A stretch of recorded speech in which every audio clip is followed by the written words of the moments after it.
Saludos a todos, Roberto Carrillo aquí y continuamos con los estudios.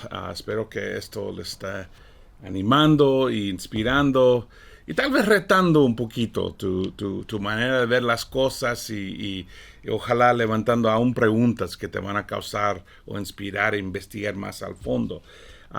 Esta clase vamos a enfocarnos en el Evangelio de Marcos, Evangelion Katamarkon. Aquí está el título que está escrito sobre en el griego, el Evangelio de Marcos. Ese título probablemente fue añadido siglos después, pero Marcos empieza en una manera muy importante porque empieza llamándose o tomando el nombre Evangelion, ¿no? En argeton Evangelion Jesucristo huios totheos. No, es decir, que comienzo del Evangelio de Jesucristo, el Hijo de Dios. ¿No? Entonces nos dice desde el principio, ¿qué es? Es las buenas noticias de Jesús, el Hijo de Dios. ¿No? Y muchos han criticado esa frase diciendo que probablemente alguien lo puso después, pero no hay por qué dudar de esa frase. Eso es un buen comienzo, ¿no? Uno de los teólogos que he notado antes dice que para cuando Marcos escribió, Jesús había sido predicado como el Cristo durante varias décadas. Para apreciar lo que este retrato escrito conservado más antiguo contribuyó a nuestra herencia, uno podría reflexionar sobre lo que sabríamos acerca de Jesús si tuviéramos solo las cartas de Pablo. Tendríamos una teología magnífica sobre lo que Dios ha hecho en Cristo, pero Jesús se quedaría casi sin rostro. Marco tiene el honor de haber pintado esa cara y haberla convertido en parte del Evangelio perdurable. Es decir, que con Marcos como el pintor que pone la cara de Jesús, ¿no? Que nos primero ayudarnos a entender quién es Jesús. ¿Quién enseñaba a Jesús? ¿Cómo era Jesús? ¿No? Todos queremos ser como Jesús, ¿no? Eso es la meta, ser como Jesús. Bueno, tenemos que conocerlo. Y Marcos nos ayuda grandemente en eso. En cuanto al autor del Evangelio de Marcos, ¿no? Papias, obispo de la iglesia, en el 70, es decir, primer siglo, probablemente todavía conectado con los apóstoles, Papias, en Heriópolis, dijo, y Juan, el presbítero, es decir, anciano, es otra palabra por anciano, también dijo esto. ¿Cuál Juan está hablando? Probablemente el apóstol Juan. El apóstol Juan, si recuerdas, en las cartas de Juan, él toma el título anciano o el presbítero, el anciano. Dice, siendo Marcos el intérprete de Pedro, ahí nos dice, esto es muy temprano en la historia. Es decir, que todavía, probablemente cuando escribió esto, acaba de morirse Juan, pero no tenía mucho tiempo entre ellos, ¿no? Y dice que Marcos era el intérprete de Pedro.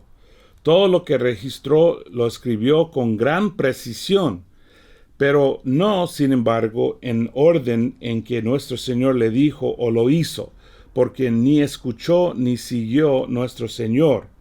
Fíjate, nos da mucha información aquí. Este comentario nos dice mucho, ¿no? Bueno, sabemos que no era testigo necesariamente Marcos.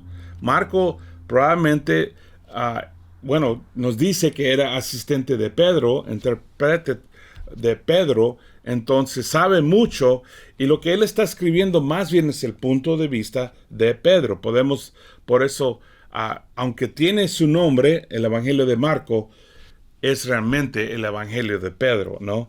Y Señor, y nos dice que no escuchó ni siguió a nuestro Señor. Es decir, que Marcos no pretende ser testigo él mismo. Él nos da el punto de vista de Pedro. Pero como se dijo antes, estaba en compañía del Pedro, quien le dio la instrucción que fue necesaria, pero no para dar una historia de los discursos de nuestro Señor, porque los los que Marcos no se ha equivocado en nada al escribir algunas cosas como lo ha hecho. Los grabó porque estaba muy atento a una cosa, para no pasar por alto nada de lo que oía, ni para declarar nada falsamente en estos relatos. No, nos dice un poquito el propósito aquí, ¿no? De aclarar qué es lo que realmente pasó, qué es lo que realmente dijo Jesús.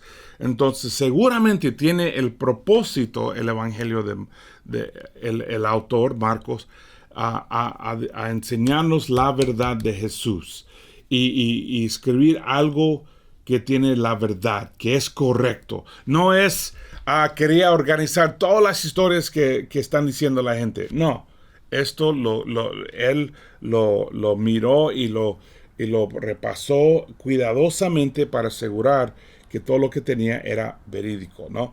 También Irenaeus, obispo de la iglesia en Esmirna, que es una de las iglesias de que habla el Espíritu en Apocalipsis, ¿no? Está en Turquía y fui ahí y es una ciudad increíble, allí al lado de Efesios. Esmirna está ahí cerca, he ido a esa ciudad varias veces. Dice un comentario, Marcos, el asociado de Pedro, transmitió la predicación de Pedro en este evangelio, ¿no? Esto es ya en el segundo siglo, pero demuestra que así lo vieron todos los discípulos de ese tiempo, ¿no? Desde el primer siglo, segundo siglo, todos reconocieron que Marcos era el autor del evangelio de Marcos y que era asistente de Pedro y que vino, bueno, el evangelio es el evangelio de Pedro realmente, que él nada más fue el escritor o interpretante. Fecha y lugar de redacción, ¿no? El lugar, Clemente de Alejandría, dice Roma. Y Clemente, otra figura muy importante en la historia de la iglesia. Probablemente Roma alrededor de la época de las persecuciones de Nerón. Sabemos que creo que fue 64 cuando quemó la ciudad Roma, que había una quemada grande y muchos edificios destruidos, y él echó la culpa a los cristianos. Y era un tiempo, durante su reino, él persiguió mucho a los cristianos. Y muchos académicos, muchos expertos piensan que Marcos fue escrito en esa época. Hay otros que dicen más temprano, hasta los 40 dicen a veces que podría haber sido escrito. Pero seguramente llegó a ser muy importante en la comunidad de la iglesia durante la persecución de los 60s. Brown escribe, aunque los cristianos fueron acosados en varios lugares, solo se sabe que la comunidad cristiana de la ciudad capital sufrió una gran persecución antes del 70, después de Cristo. Antes de 70, entonces lo más probable es que fue escrito antes de 70, durante esa época de persecución. Hay algunos que dicen más tarde, pero la mayoría los 60 y algunos los 50 y aún hasta los 40. F.F. Bruce, en cuanto a los lectores, F.F. Bruce es un experto increíble. Tiene muchos libros libros de la Biblia. Yo recomiendo todos sus libros para estudios profundos. Dice, el escenario de vida en el que se publicó este evangelio fue probablemente el ataque del emperador Nerón a los cristianos de Roma en los meses posteriores a la devastación de esta ciudad por el fuego en 64 después de Cristo. Conmocionado y casi desmoralizado por la rapidez, la ferocidad de este ataque, necesitaban urgentemente que se les asegurara la validez de su fe. Si tenían que sufrir por causa de Cristo, estaban siguiendo los pasos de su Señor, que él mismo había sufrido a manos del poder romano. ¿No? Nos dice el porqué, lo que acabo de decir, pero también nos dice algo clave. ¿Por qué era necesario poner énfasis o mostrar Jesús y su sufrimiento, específicamente su sufrimiento? ¿Por qué? Porque los cristianos, los discípulos, estuvieron sufriendo grandemente durante este tiempo, ¿no? Todos reconocen uno de los temas principales del libro de Marcos es el sirviente sufriente, ¿no? Los discípulos siguen a Jesús en su sufrimiento, básicamente. Como Él sufría, nosotros vamos a sufrir. Y ciertamente toda la historia de cristianismo está lleno de sufrimiento de muchos discípulos.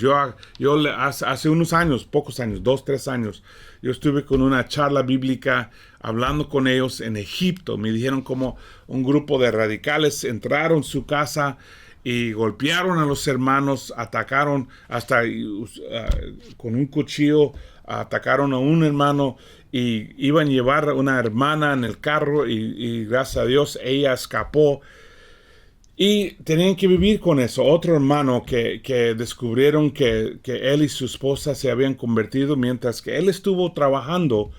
La familia llegó a la casa de él y la echaron gasolina y lo prendieron y la mataron así, con el niño ahí.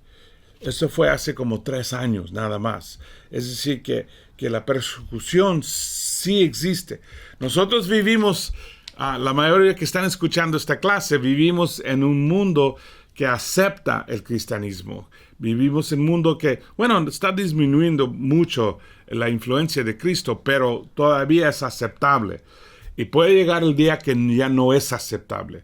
Puede llegar el día que vamos nosotros a ser perseguidos. Cuando yo empecé en la iglesia, nos persecutieron fuertemente las otras iglesias. Nos perseguían, ¿no? Había letreros, cada domingo cuando yo iba a la iglesia, había letreros que decían que somos radicales, que somos locos, que esto, y tenía que yo cruzar la línea de los protestando la iglesia. Y la verdad, para mí eso me animaba. Yo pensaba, wow, qué grupo tan radical que se han enojado a los otros religiosos. Y ha pasado, ¿no? Y nos ayudó mucho leer las historias de persecución y los comentarios que hizo Jesús de persecución, que uno debe recibirlo con gozo y alegría, que porque uno está siendo como los profetas o como Jesús mismo, ¿no? Eso es un tema muy grande. El camino de Jesús es un camino de sufrimiento, ¿no? Que no puedes seguir a Jesús sin sufrir. Y no es tan distinto es el mensaje de Jesús. No, normalmente los religiosos, su mensaje es, si haces esta religión, todo te va a salir increíble, todo va a ser bueno, la vida va a ser increíble y todo esto. Al contrario, Jesús decía que vas a sufrir, que tienes que negarte a ti mismo, cruzar tu cruz y ser crucificado, ¿no? Y dar tu vida, entregar 100%. Un mensaje distinto, diferente. Yo me imagino muy inspirante durante esta época de sufrimiento y persecución. Por tanto, los discípulos sufren como sufrió Jesús. No hay discipulado sin cruz, ¿no? Es necesario. Todos tienen que cargar su cruz. La organización está distintamente en 2 mitades, 2 partes, ¿no? Primera parte para salvaguardar el verdadero evangelio. Marcos 1, 1-8, 26, cómo Jesús es como hacedor de milagros, muchos milagros, sanando a la gente, echando demonios. Marcos 8, Jesús como el sufriente hijo, 8 y adelante, Jesús como el sufriente hijo del hombre, no, hijo del hombre, toma ese título. Un título no muy conocido. ¿Qué significa eso? Y evita, ¿no?, el título de Mesías. En 8, 27 a 29, ahí es donde está grabado que Pedro contesta, Jesús es el Mesías, ¿no? Marcos puso eso ahí en el centro, eso es la mitad, eso es el punto crucial, el punto importante. Todo adelante es Jesús sanando, los milagros, todo después es Jesús sufriendo y ya en camino a la cruz, ¿no? Número 2, guiar y fortalecer a los compañeros de discípulos que estaban sufriendo persecución. Ya hablamos de eso. Número 3, para contar la historia de la cruz. Martín Cali llama a Mark una narrativa de pasión con una introducción extendida. Es decir, que el corazón de este evangelio es la cruz y el sufrimiento de la cruz. No todo es para llegar y el poquito es después, pero el evangelio realmente es para compartir la historia de la cruz y de la crucifixión, de lo que pasó. Otras características: estilo enérgico y fluido. Yo ya comenté en la otra clase que es el libro favorito de mi esposa. A ella le encanta, de los 4 evangelios, su libro favorito, su evangelio favorito es Marcos. Me dice porque es acción, es como una película de acción. Pum, esto pasa, esto pasa, esto pasa. Utiliza el presente histórico 151 veces, es decir, algo en el pasado como si fuera corriente, ¿no? Decir que, bueno, y Jesús dijo esto, y luego el otro hombre dice esto, y esto vino hombre. Es la forma en que usamos cuando estamos contando una historia. Era bastante común en el mundo latino, de latín, más bien, no latino, de latín, en esa época, pero era para narraciones de historias, ¿no? De aventuras, de cosas dramáticas. Y es la forma que habla Marcos, o que escribe Marcos. Utiliza kai, es una palabra en griego, kai. Es decir, y hizo esto, y hizo esto, y hizo esto, y luego hizo esto, y luego, y luego. Lo usa muchas veces, de una manera que para literatura no es correcta usar eso tanto, pero sin embargo así escribe Marcos. Eso lo que hace un poquito siempre corriendo, siempre avanzando la historia, ¿no? 29 de los 35 versículos comienzan con kai. Increíble cuántas veces empiezan las frases él con kai. Y usa otra palabra, es la primera palabra que yo conocí en griego, elthos. Elthos significa inmediatamente. Y 41 veces utiliza elthos. Siempre, inmediatamente después. Y luego Jesús inmediatamente esto. Y luego inmediatamente fueron a esto. Y tantas veces, 41 veces en el Evangelio, que no es tan largo, solo tiene 16 capítulos, pero 41 veces usa esa palabra inmediatamente. Tristemente, perdemos mucho de estas cosas en las traducciones, o en español o inglés. No vemos esa palabra mucho, porque lo cambian, y es un punto que demuestra lo que pasa con traducciones, ¿no? Que cada generación escribe y limpia, o como polido un poquito la historia. Por eso piensan que Marcos es primero, porque no es tan polido, no es tan limpiado, y tiene errores errores gramáticas, en el sentido de que cosas que uno no debe hacer cuando está escribiendo, pero Marcos lo dice. Cosas que podemos decir, yo puedo decir, y luego esto, y luego esto, y luego esto, y luego esto, y nadie va a decir, espérate, eso no es correcto, nadie me va a corregir. Pero si lo escribo, y luego, alguien lo va a corregir, porque no es correcto escribir así, ¿no? Pero sin embargo, así está escrito. Número 2, gentiles, ¿no? Los gentiles son incluidos y aceptados por Jesús. La mujer sirofenicia de Marcos, él incluye, demostrando que Jesús amaba y quería a todos, ¿no? Él demuestra eso, y eso es muy importante, ¿no? Porque si esto está escrito en un mundo romano, ¿no? Y muchos piensan que él lo escribió cuando estuvo con Pablo y Pedro en Roma, ¿no? Porque los dos lo mencionan con él cuando están en Roma, y probablemente en medio de esa persecución es que él escribió eso, y nota las situaciones cuando Jesús incluye a los gentiles, ¿no? Motivo secreto mesiánico. Jesús silencia a las personas que revelarían su verdadera naturaleza. Eso es muy interesante, que en la primera parte de Jesús, él nunca tomó el título Mesías. Más bien, aún decía a la gente que él sanaba, no dices nada, no mencionas nada. no lo compartes. Más tarde, que está en que está enfocado el libro de Juan, habla mucho de quién es, pero en el principio, y aquí está enfocado Marcos, es el Mesías secreto, ¿no? Y todo es secreto.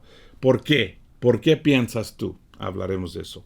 El griego es muy simple y directo, ¿no? Lleno de semitismo, como cabría esperar de alguien palestino, ¿no? Alguien, su forma de hablar, ¿no? Por ejemplo, cada lugar tiene sus formas de hablar, ¿no? Cuando yo viví en Miami, yo tenía que aprender, claro que tú sabes, chico, cómo es la cosa. No, hay una manera de hablar, ¿no? Aún en México hay maneras de hablar de regiones que son distintos. Mi familia habla con esa canción, hola hermano, ¿cómo estás? Y tienen una melodía en su voz, ¿no? Y lo mismo sale en la manera de hablar, las palabras de usar. Muy palestino, es muy judío, aunque está escrito en una forma para los que viven en Roma, para los que viven en el mundo latín, el mundo de los romanos. Sin embargo, usa muchas palabras que usaría alguien de palestino, no alguien que viene de Judea. Y hay 20 relatos de milagros, ¿no? ¿Por qué? Yo creo, mi opinión, porque si estoy sufriendo, quiero saber que Jesús tiene poder. Quiero saber que Jesús es poderoso y pone énfasis, muchos milagros, 20 milagros. El sábado fue hecho para el hombre. Estas son cosas únicas. Perdón, se me olvidó escribirlos todos. Oh, no, aquí los tengo. El sábado fue hecho para el hombre, no el hombre para el sábado. No está presente ni en Mateo ni en Lucas. No, pero eso es un punto importante que no tienen que seguir todas las leyes, ¿no? Y que toda la religión fue creada para el hombre, no al revés. Y la gente decía, Jesús se ha vuelto loco, ¿no? Eso está en Marcos. Eso es un punto. Yo me imagino que todos ustedes recuerdan este punto cuando lo leyeron. Pensaron, ¿cómo puede ser que su familia pensaron que se había vuelto loco?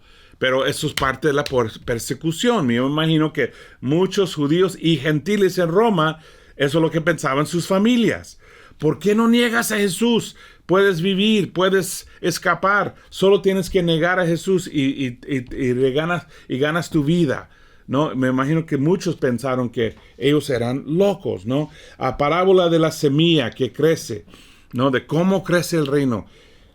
Aquí está solo en Marcos. Solo Marcos cuenta los cerdos poseídos. Hay alrededor de 2000, nos dice, ¿no? 2 historias de curación consecutivas de mujeres. Ambos hacen uso del número 12. Recuerda la mujer que estuvo 12 años sufriendo y él está en camino para sanar la niña que tiene 12 años, ¿no? ¿Por qué? Porque los dos, ¿no? Hay una conexión aquí. Solo Marcos da órdenes de curación de Jesús en el arameo, presumiblemente original. No, Marcos usa palabras en arameo, talitha cum, cuando dice eso Jesús, o efthatha, cuando dice eso, son palabras arameos, no son hebreos, no son latín, no son griego, y otra cosa que indica que esto fue escrito primero, porque más tarde conviertan las palabras de Jesús a los idiomas griegos, ¿no? Un joven se sienta en el lado derecho, ¿no? Varias veces parece que Marcos, él se pone en lugares, hay un joven, o el muchacho que corrió sin su ropa, ¿no? Marcos señala que el monte de Olivos está enfrente del templo. Obviamente un testigo puede decir estos detalles, ¿no? Único lugar en el Nuevo Testamento donde Jesús se ha referido como el Hijo de María. No era una gran enseñanza, eso vino más tarde, el Hijo de María, enfocaban mucho en eso, pero él es el único, ¿no? Marcos es el único evangelio en el que al mismo Jesús se le llama carpintero, ¿no? En Mateo se llama hijo de carpintero, pero Marcos lo conoce como un carpintero él. El único lugar que nombra a sus hermanos y menciona a sus hermanas, ¿no? Que Jesús tenía hermanos y hermanas. Y eso, bueno, es bastante retante para la enseñanza que María seguía como virgen. ¿no? Obviamente, ¿cómo iba a tener Jesús hermanos y hermanas si es virgen ella? En Marcos 6, 8 a 9 se permite llevar un bastón y sandalias, pero se prohíbe en Mateo 10, 9 y Lucas 9, ¿no? Tiempos diferentes, enfoque diferente, ¿no? Solo Marcos se refiere a Herodes como rey, Mateo y Lucas se refieren a él más propiamente como tetrarca. Ahora, eso también indica algo, porque ellos le dieron el nombre oficial. Marcos lo llama rey, me imagino que la gente lo llamaban rey en la calle, ¿no? Refleja Marcos mucho más punto de vista de la calle. No se menciona a los samaritanos, se explica las costumbres que en ese momento eran exclusivas de los judíos, ¿no? Él sabe que los que están escuchando son gentiles, la mayoría, y él mismo interpreta las frases que usa en arameo y los costumbres, lavado las manos, productos, utensilios, ¿no? Él explica todo eso, obviamente consciente de que van a estar escuchando no judíos. Jesús sana usando sus dedos y escupiendo al mismo tiempo, ¿no? Las cosas que hace Jesús, Marcos lo pone todo, hizo lodo, lo puso el lodo encima de los ojos. Los detalles que tiene Marcos, es increíble. Jesús pone sus manos sobre un ciego 2 veces para curarlo, ¿no? Eso se llama perícope. Es decir, un juego de enseñanzas. Empieza y terminan y en medio hay carne, ¿no? Y empieza con sanar a un ciego, termina con sanar a un ciego. Y dentro está enseñando Jesús de que los judíos son ciegos y sordos y no están escuchando, no están viendo lo que está enseñando. Eso es un perícope y van a ver más de esos en el futuro. Jesús cita el Shema Israel, ¿no? Él repite, Shema Israel, Adonai, Eloheinu, Adonai Echad, la oración de los judíos. Todos los hacen en la mañana, todos los hacen en la tarde. Esa es la oración. El Señor, traduciendo de hebreo al español, es... se me olvida cómo traducirlo en español. Adonai Eloheinu, Señor nuestro Dios, Adonai Echad, el Dios es único, único. Y luego va y habla de amar a tu Dios con todo tu corazón, toda tu alma, toda tu fuerza, ¿no? Jesús lo dice en Marcos, ¿no? En los paralelos de Mateo, Lucas, la primera parte del Shema está ausente, no lo dice. Pero en Marcos está todo ahí.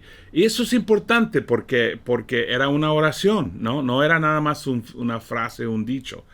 Cuando arrestan a Jesús, un joven desnudo oye. Aquí todo el mundo piensa que fue Marcos, ¿no? Metiéndose ahí, notando que, hey, yo estuve ahí. Un joven con una túnica también aparece en Marcos 16. Véase también el Evangelio secreto de Marcos, es otro escritor. Dificultades, hay ciertas dificultades. Marcos 4, la gente no entiende las parábolas, ¿no? Menos pulido, ¿no? Cosas francas que, wow, pero ¿cómo puede ser, no? Marcos 10, divorcio y nuevo matrimonio, no lo explica. Mateo lo explica más, aquí no lo explica tanto, que solo la mujer no puede casarse después de divorcio, el hombre no puede casarse después de divorcio, pero no lo explica como en otros lugares. Marcos 13, la sección apocalíptica, ¿no? Del fin del mundo. Y no son tan explicados como están en los otros evangelios, menos pulido, más fuerte, más directo. Marcos 16:8, temblorosas y desconcertadas, las mujeres salieron huyendo del sepulcro, no dijeron nada a nadie porque tenían miedo. El fin de Marcos, mucha controversia en cuanto a cómo termina Marcos. Si termina con versículo 8, ¿qué pasa? Los manuscritos más ancianos no tienen nada después de versículo 8. Termina con, no dijeron nada a nadie porque tenían miedo. Ahí termina. No habla de la resurrección, no habla de la apariencia de Jesús. No, termina con Jesús muerto y los discípulos con mucho temor. obviamente habrá una tentación grande de añadir la historia de la resurrección, de su apariencia, ¿no? Para que terminara mejor, positivo, ¿no? Pero no están los manuscritos más antiguos. Ahora, había mucho más manuscritos más tarde, segundo siglo, tercer siglo, y esos manuscritos tienen el fin largo, ¿no? Algunos aún tienen el fin no tan largo, pero largo. Algunos no tienen eso de que van a levantar serpientes y no van a morir. Y eso, algunos no tienen eso. Muchos, casi todo el mundo piensa que eso fue añadido después. Eso no es original. Pero la evidencia es fuerte que Marcos realmente terminó en versículo 8. Y ahí terminó, ¿no? Y obviamente Marcos, está poniéndonos ya listo para el Mesías que va a regresar. Listo para el mensaje del Mesías. Y que pronto vendrá y que para salvarnos. El Mesías que sufrió, el Mesías poderoso que hizo todos los milagros, el Mesías que también sufrió y que nos retó, y el sufrimiento no es nada que tenemos que tener miedo o pensar, ¿por qué estamos sufriendo? Es entendible si entendemos que el Mesías mismo sufría mucho y nos llamó al sufrimiento. Y nos enseña un Mesías que nos entiende, que ha pasado por todas las dificultades que nosotros pasamos y que va a regresar para nosotros, el Mesías que nos entiende, ¿no? Habla mucho más de eso en Hebreos, pero aquí lo pone enfrente de nosotros. Paramos ahí con Marcos y vamos próximamente a Lucas. Aquí paramos. Buen camino. Gracias por estar este tiempo con nosotros estudiando la Biblia y aprendiendo de Jesús. Si quieres saber más, puedes ir a la página estudiar.laicc.net.